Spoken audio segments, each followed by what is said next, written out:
Oh, todavía para que tengo todas las cosas. Para que tengo. Se me encimó la clase de termodinámica. Tuvo un problemita.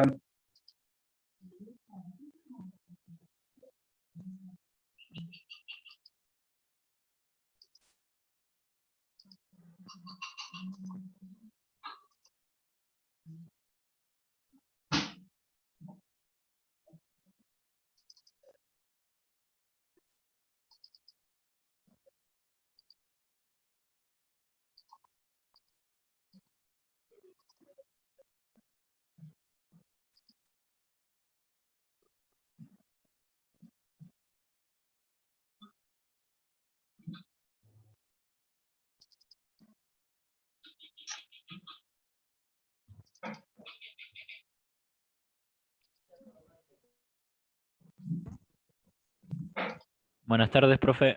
Hola, buenas tardes. Estoy un poquito atrasado. Bien, voy a poner en pantalla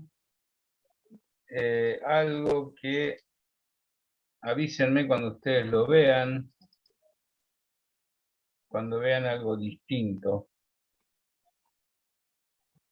Todavía no se ve nada. Ahora sí. Ahí empezó. Bien. Ahora sí, profe.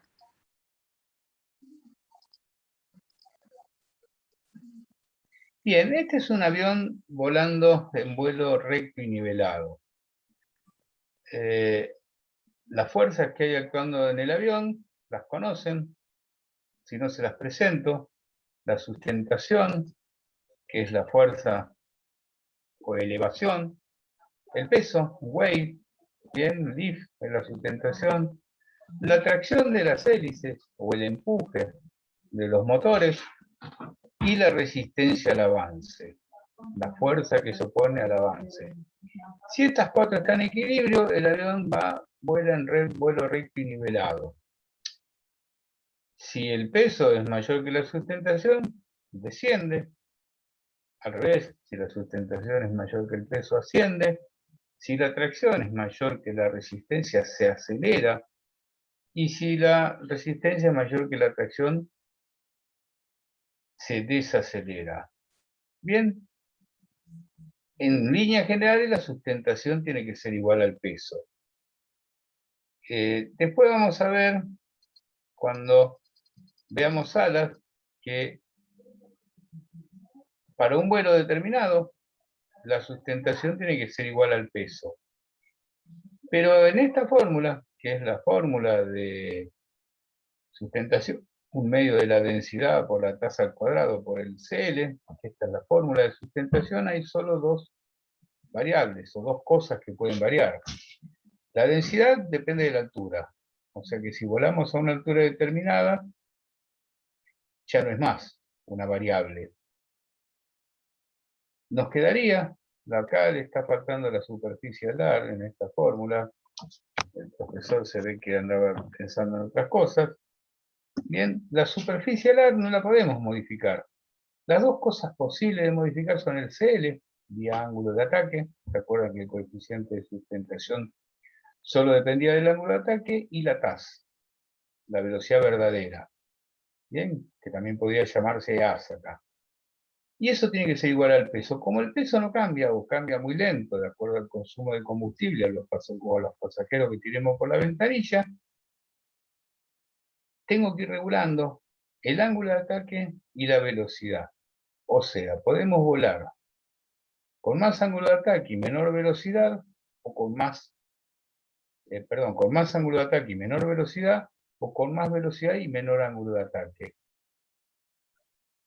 ¿Cuándo se necesita, en definitiva, volar a menor velocidad? Cuando se va a despegar o aterrizar.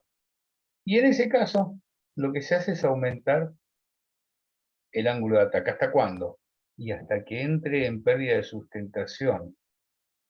Bien, esa velocidad se puede calcular. Más adelante vamos a ver cómo calcular la velocidad de pérdida. Pero se lo comento que las dos variables que van a estar siempre en juego es ángulo de ataque y velocidad. Bien, esta que está acá es la que nos vamos a interesar ahora. La resistencia al avance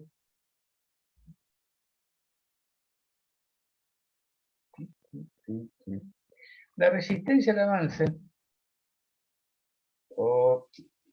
tiene dos componentes. ¿Por qué habrían entrado a este archivo?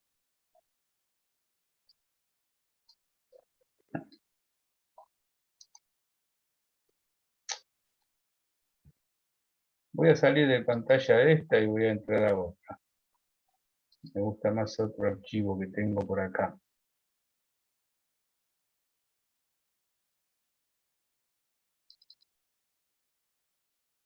Avísenme cuando vean algo distinto. ¿Es como gráfico? Es un gráfico.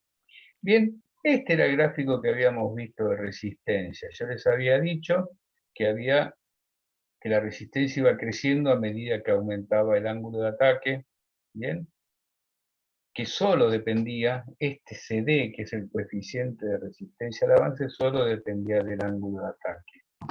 Pero a su vez, la resistencia está compuesta de dos resistencias. Una que vamos a llamar parásita, porque no tiene nada que ver con la sustentación, está, les vamos a ver cuál es, está y no produce ningún beneficio, por eso parásita. Y hay otra resistencia que es debida a la sustentación, que se llama inducida. ¿Se acuerdan que yo les decía que las depresiones en el extra 2 y en el intra 2 creaban una fuerza que se llamaba fuerza aerodinámica, aerodynamic force? Esa fuerza tiene dos componentes. Una es la sustentación, que es vertical, que es perpendicular a la dirección de vuelo, al viento relativo, y otra que es paralela al viento relativo, que vamos a llamar resistencia inducida. Vamos a ver primero si esto es una resistencia. Podemos dividir el CD, el coeficiente de resistencia, en un coeficiente de resistencia parásita más un coeficiente de resistencia inducida. Bien, para separar las dos resistencias. ¿Cómo está compuesta la resistencia parásita? Hay una resistencia que se llama de forma o de presión. Esta es debida, ¿se acuerdan que habíamos visto lo que pasaba con un cilindro dentro de una corriente de aire? Que en ese cilindro el aire se desviaba, subía, se aceleraba acá y después iba bajando y seguía con la velocidad que era igual a la del viento relativo. Pero para hacer esta curva necesitaba acelerarse, que arriba, como aumentaba la velocidad por Bernoulli, disminuía la presión. Y acá abajo, como se detenía, la presión aumentaba porque la velocidad era menor a la del viento relativo. Y que eso a su vez creaba un gradiente de presiones, que acá era mayor que acá, por lo tanto empujaba el aire de acá hacia arriba. Y de acá hacia arriba también, porque acá era mayor que acá. Si el aire no tenía viscosidad, la energía que acumulaba hasta llegar acá arriba le alcanzaba para llegar hasta acá abajo. Pero cuando tiene viscosidad, que es la realidad, la energía que acumula acá arriba, como fue perdiendo parte de esa energía en vencer la resistencia a la circulación que le ofrece la viscosidad, no le alcanza para llegar acá abajo. Entonces, este gradiente de presiones que empuja el aire de acá hacia arriba, primero empieza a hacer disminuir la velocidad y después produce una velocidad que el aire que está pegadito al cilindro vaya para arriba. Este para arriba y este para abajo produce un torbellino y hace que se desprenda la corriente de aire. Si se desprende el aire acá, en lugar de haber sobrepresión, como era el dibujito, ¿se acuerdan que el dibujito era acá negativo y acá positivo? En lugar de aparecer este positivo que compensaba este, aparece un negativo. Falta el aire y succión también. Y el diagrama de presiones pasa a ser este. Una fuerza hacia atrás, porque todo, esta se compensa con esta, pero esta se suma a esta, y aparece una fuerza hacia atrás. Una resistencia al avance, que la vamos a llamar de presión o de forma. ¿Por qué? Porque en general, al tener una forma aerodinámica que tiene los perfiles, va a crear esta condición de resistencia. ¿Me siguieron? Sí, profe. Sí, sí. Como característica, esta resistencia de presión, ¿bien? Si la capa límite es turbulenta, es menor que si la capa límite es laminar. ¿Se acuerdan que la capa laminar, que el fluido laminar es que circula todo en láminas paralelas? Y el turbulento circula para donde se le dé la gana. Todo el masa para aquel lado, pero cada filete en particular va para donde quiere. La alta resistencia también aparece porque el aire es viscoso y es de fricción. Las partes friccionan. ¿Bien? Fricciona el ala con el aire, fricciona el fuselaje, friccionan todas las partes que tiene el avión, no solo chocan con el viento, que se llama área de placa plana, sino que además friccionan. Esa resistencia también es parásita, no queremos que esté, pero está. ¿Bien? La podemos mejorar haciendo que la superficie sea más lisa, que los remaches sean, en lugar de los remaches con cabeza afuera, que sean fresados, cabeza fresada, pero sigue estando esa resistencia por fricción. Y por último, resistencia causada por la viscosidad, la de fricción y la de presión. Y por último, si vos analizás el ala por separado, el fuselaje por separado, cada uno tiene su resistencia, pero cuando lo juntás, la circulación de aire por el fuselaje interfiere en la circulación de aire por el ala. Y al revés, la circulación del aire por el ala interfiere con la circulación de aire por el fuselaje. Según Carmona, la verdad que por algún motivo en algún momento dudé de esto, no me acuerdo por qué, así que vamos a seguirlo a don Carmona, que es la Biblia en esta materia. Dice que la resistencia, interferencia es algo que se suma a la resistencia, porque cuando la sumás en forma independiente es menor a la resistencia cuando la tomás toda junta. Bien, vamos a tomarlo así, vamos a tomar que hay una resistencia, interferencia que hay que juntar a las otras dos resistencias parásitas. La suma de las tres es la resistencia parásita. ¿Bien? Y por último, ya que estamos, tengo acá el dibujito, está la resistencia inducida. Yo les decía que había aparecido una fuerza, que es esta F, que es la fuerza aerodinámica, que es perpendicular a la cuerda del perfil. ¿Bien? Que surge de las depresiones y sobrepresiones que se producen en el perfil. Que corta a la cuerda en algo que llamamos el centro de presión. Pero no necesariamente está perpendicular a la dirección de vuelo. La sustentación es la perpendicular a la dirección de vuelo. Y la componente horizontal de esa fuerza es la resistencia inducida. Acá están marcando dos ángulos, ya que estamos se los digo. Lo tengo más adelante, mejor cuando vemos alas, pero se lo digo ahora. Vieron que las alas, como les decía antes, el vuelo se produce con determinado ángulo de ataque a determinada velocidad.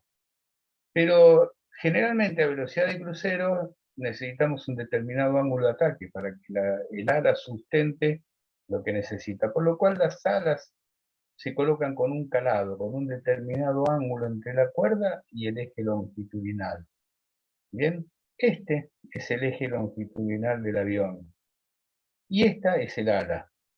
Este ángulo se llama ángulo de calado, o bien ángulo de incidencia, cuando hablamos del avión. Cuando hablamos del ala es el calado con el que se coloca el ala en el fuselaje. Y cuando hablamos del avión entero es el ángulo de incidencia, cómo incide el avión en el aire. Y este es el ángulo de ataque, la suma de los dos. El ángulo de incidencia y el ángulo... me perdí. Bien. El ángulo de incidencia es este, y este es el ángulo que forma el eje longitudinal con el eje de vuelo, y este es el ángulo de ataque. ¿Bien? Bien, ¿me siguieron? Sí, profe. Sí. Bien, profe. Bien. Volviendo Sí, al profe. volviendo al tema inicial. Yo no voy a darle mucho énfasis a todo esto de la resistencia, ya con esto alcanza. Pero volviendo al dibujito que vimos en la otra hoja, que el avión para volar tenía que combinar la velocidad de vuelo con el ángulo de ataque. Existen 3 pérdidas de velocidad, ¿bien? Pero el desprendimiento de la capa límite se produce a baja velocidad y esa es la pérdida por baja velocidad. Bien, es cuando, lo veíamos recién en el dibujito, cuando se desprende la capa límite y entramos en pérdida. Yo puse nada más que esto. Otra vez el dibujito. Oh, me fui muy adelante. Bien, cuando la velocidad es muy pequeña, bien, tengo que aumentar mucho el ángulo de ataque en despegue o aterrizaje y el avión entra en pérdida. ¿Qué coño es esto? ¿Qué arme acá? Bien, el dibujo de la resistencia. La resistencia parásita crece a medida que aumenta la velocidad de vuelo. Bien, la que vimos recién, la depresión, todas esas aumentan a medida que aumenta la velocidad de vuelo. Eso lo pueden comprobar si sacan la mano por la ventanilla en un auto. Cuanto más rápido va, más fuerza te va a hacer para atrás. Bien, esa es la resistencia parásita. La inducida, obviamente, si yo les decía, si habíamos visto que cuanto más rápido vamos, menor ángulo de ataque necesitamos. Si necesitamos menor ángulo de ataque, significa que la componente horizontal va a ser cada vez menor. O sea que es lógico que la resistencia inducida disminuya con la velocidad. La suma de ambas es la resistencia total. La suma de esta más esta. Bien, y será esta curva que tenemos acá. En definitiva, la resistencia al avance va a variar con la velocidad en una forma casi parabólica, o más o menos parabólica. Bien, a altas velocidades empieza a aumentar. Y a bajas velocidades también aumenta. Hay una resistencia mínima. Bien, ¿qué es la velocidad mínima? O la velocidad de mínima resistencia. ¿Qué nos importa eso? A esta velocidad, como tenemos menos resistencia, la fuerza que tienen que realizar los motores es la menor. Y si la fuerza que tienen que realizar los motores es la menor, el consumo de combustible es el menor. O sea, que esta va a ser la velocidad a la que el avión puede volar más tiempo, estar más tiempo en vuelo. A eso se le llama no necesariamente recorrer la máxima distancia, sino estar más tiempo en vuelo. A esa se le llama velocidad de máxima autonomía. Después vamos a ver qué es esto de fineza. Bien, la velocidad de mínima resistencia, donde la resistencia al avance es la menor, esa velocidad de vuelo es la de máxima autonomía. ¿Para qué sirve eso? Y, por ejemplo, si llegás a una pista y te dicen tenés que esperar 1 hora, al avión lo colocás en la mínima resistencia, en la máxima autonomía, para que aguante lo más que pueda volando. Si vas a ir a Mar del Plata, vos podés ir a 80 km por hora y podés ir a 130. Si vas a 80 km por hora, tenés más autonomía en el auto. Seguramente llegues a Mar del Plata con medio tanque, pero no necesariamente más rápido. Si vas a 130, vas a recorrer más distancia en el mismo tiempo, pero no necesariamente vas a estar más tiempo en el auto, o te va a alcanzar más el combustible. No sé si me explico cuál es la diferencia. No es lo mismo llegar más lejos que estar más tiempo en el auto. Sí. Sí, se entiende, profe. Bien, en los aviones Sí, esas dos profe, te entiendo. velocidades, en los aviones esas dos velocidades son muy importantes. Máxima autonomía, porque sirve cuando hay que estar mucho tiempo en vuelo, y máxima distancia o máximo alcance, que sirve a qué velocidad hay que ir para llegar más rápido a algún lugar.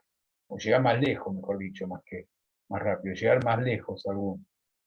Bien, no es la velocidad a la que se va a llegar más lejos, la de máxima autonomía.